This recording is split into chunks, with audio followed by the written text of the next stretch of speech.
Assalamualaikum warahmatullahi wabarakatuh. Em, Kami dari kelompok Cincau, di sini kami akan menjelaskan hasil tugas project lab kami. Eh, dengan saya sendiri, Alfiana Fadila Ashari, dengan NIM 24140204, dan ada teman saya. Saya Cindy Aulia dengan NIM 2414011033. Saya Olivia Sli Tengah dengan NIM 2401051. Saya Muhammad Kistanaufar Syaputra dengan NIM 2414011075.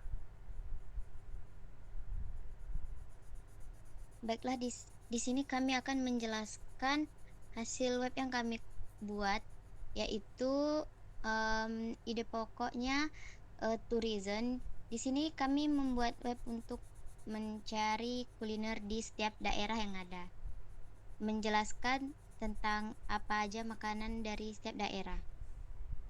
Mungkin akan dijelaskan webnya oleh teman saya, Cindy Aulia. Di sini tampilan awal webnya. Di bagian landing page di sini ada promosi produknya. Ada jelajahi per daerah, contohnya Aceh, Sumut, Sumatera Barat, dan lain-lain. Dan juga di sini ada kuliner favorit seperti mie Aceh dari Aceh, rendang dari Sumbar, bika Ambon dari Sumut. Baru bawahnya itu ada kita bisa ada login, kita bisa masuk ke webnya.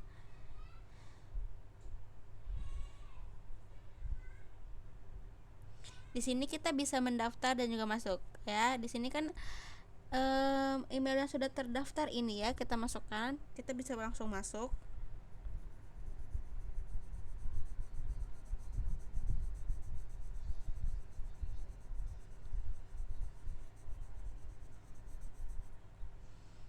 Nah, di sini udah ada tampilan awalnya. Coba pencet ininya bagian salah satu dari produk kita kuliner favorit ya, mie Aceh. Contohnya kita tekan mie Aceh. Nah, di dalam mie Aceh ini ada gambar mie Aceh dan deskripsinya. Ini sebagai contoh web aja ya, ini bukan asli kayak gitu ya, tapi isinya mungkin akan jadi seperti ini, mie Aceh dengan deskripsi seperti ini dan ulasan dari pengguna web-web ini. Contohnya dari kesan aja, ada rasa rempahnya kuat sekali, dagingnya empuk, sangat direkomendasikan. Dari saya contohnya, boleh sih, cuman porsinya agak kebanyakan, kurang recommended. Dari sini kita bisa melihat ulasan-ulasan orang tentang produk ini. Saya kembali. Oke. Di sini sih inti dari kuliner-kuliner kita. Di sini kita juga bisa cari nama kuliner dan semua daerahnya, ada filter daerahnya juga. Kemudian selanjutnya akan dijelaskan oleh teman saya Olivia mengenai pilar-pilar yang ada di web ini.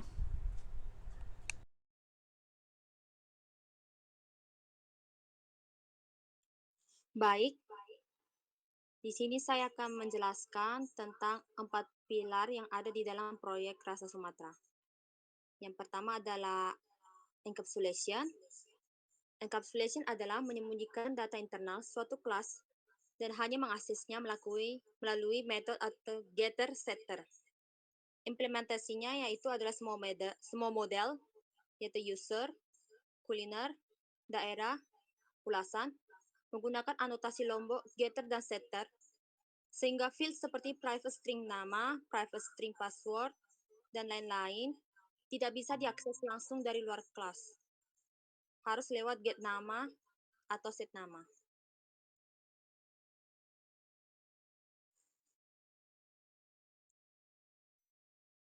Password di user service pun dienkripsi via password encoder encode sebelum disimpan. Data sensitif terlindungi dari luar. Kemudian ada inheritance. Inheritance adalah kelas anak mewarisi atribut dan metode dari kelas induk, menghindari pengulangan kode. Implementasinya di proyek ini adalah base entity. Base entity adalah kelas induk abstrak yang menyimpan field ID dengan auto-generate, kelas kuliner, daerah, dan ulasan, semuanya extend base entity, sehingga tidak perlu mendeklarasikan ID masing-masing. Yang ketiga yaitu polymorphism. Polymorphism adalah satu nama method atau constructor bisa memiliki banyak bentuk atau overloading, atau satu metode di kelas induk bisa di-override oleh kelas anak atau overriding. Implementasinya di proyek ini adalah constructor overloading. Setiap model memiliki dua constructor, kosong, wajan to JPA, dan beberapa parameter. Keduanya bernama sama, tapi berbeda signature. Metode get user name pengulas di ulasan juga merupakan bentuk polymorphic behavior. Satu objek bisa mengembalikan data berbeda tergantung kondisi. User sama dengan null atau anonymous. Dan yang terakhir adalah abstraction. Abstraction adalah menyebutkan detail implementasi, hanya menampilkan apa yang bisa dilakukan, bukan bagaimana caranya. Implementasi di proyek ini terdiri dari dua lapisan. Yang pertama itu abstract class yaitu base entity. Dideklarasikan abstrak, artinya tidak bisa diinisiasi langsung, hanya bisa dipakai sebagai blueprint oleh kelas lain. Dan yang kedua yaitu service letter. Controller tidak perlu tahu cara menyimpan data ke database. Cukup panggil metode di service. Untuk selanjutnya di bagian backend, akan lebih dilanjutkan dan diterangkan oleh teman saya yaitu Kistan. Nah, jadi dalam proyek aplikasi pembuatan aplikasi ini kami memakai backend Spring Boot. Untuk database-nya kami memakai H2.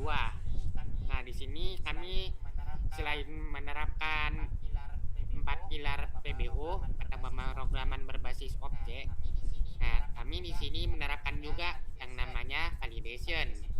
Validation ini nanti gunanya untuk memvalidasi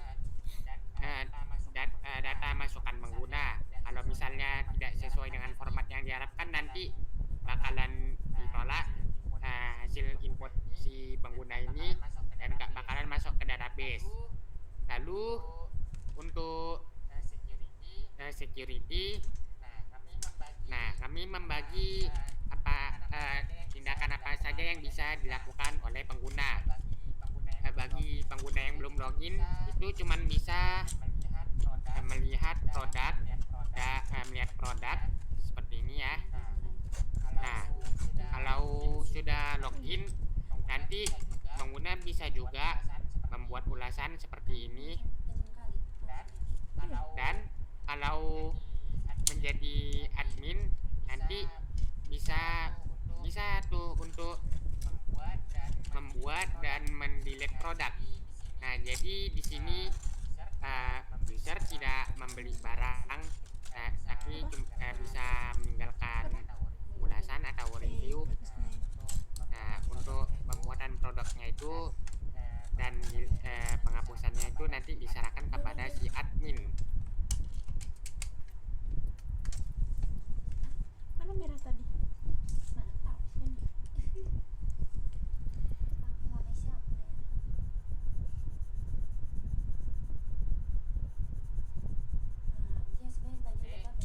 Oke, ini kira-kira tampilan adminnya. Di sini bisa manajemen kuliner ya.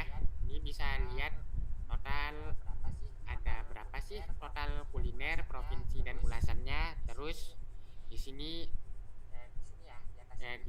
di atas ini ada statistiknya. Nah, terus di tabel ini kita bisa lihat data dari masing-masing si kuliner ini. Nah, lalu di sini kita bisa tambah data atau biar nanti jadi kuliner baru, atau kita bisa pilih di sini dan hapus. Ya.